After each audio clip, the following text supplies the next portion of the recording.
Hello，上一集咧同大家傾偈咧，就係做婚姻監禮人同埋有關嘅程序註冊結婚，點知帶嚟嘅問題就唔係註冊結婚，就係話大文哥梁律師，你會唔會搞離婚？喺香港點解個離婚率又咁高啊？問題又咁多啊？但係要記住，其實我哋只係睇一樣嘢嘅啫，就係婚姻破裂無可挽救。點解會婚姻破裂呢？咁我有少少統計嘅，嗱，唔使講。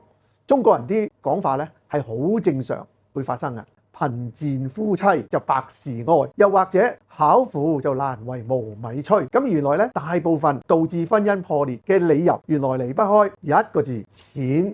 所以想婚姻破裂減低咧，就係計劃經濟，唔係政府要做啊，家庭都要做。你做唔做得到一定嘅犧牲？除咗時間就係錢噶咯，能夠做到呢樣嘢，咁你嘅婚姻破裂嘅機會就會減低啦。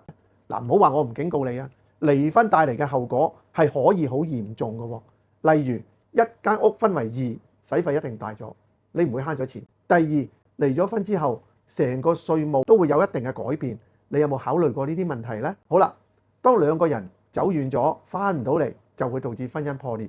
我嘅粉絲都可以反映下，點樣可以將越行越遠嘅路拉翻埋一齊。嗱，一個凹一個凸，係咪可以做到最好嘅效果呢？咁另外唔關人事㗎，其實係關第三者事。兩個唔同嘅家庭融合咗，導致到咧男方或者女方都會受到一定嘅壓力，老爺奶奶啊、外父外母之間啊，都會導致一定嘅爭拗啦，兩面做人難啦。嗱，呢個都會有機會係婚姻破裂。咁喺香港嘅法律，乜嘢至係婚姻破裂？而我哋嘅家事法庭會承認嘅呢？下一集同你哋講。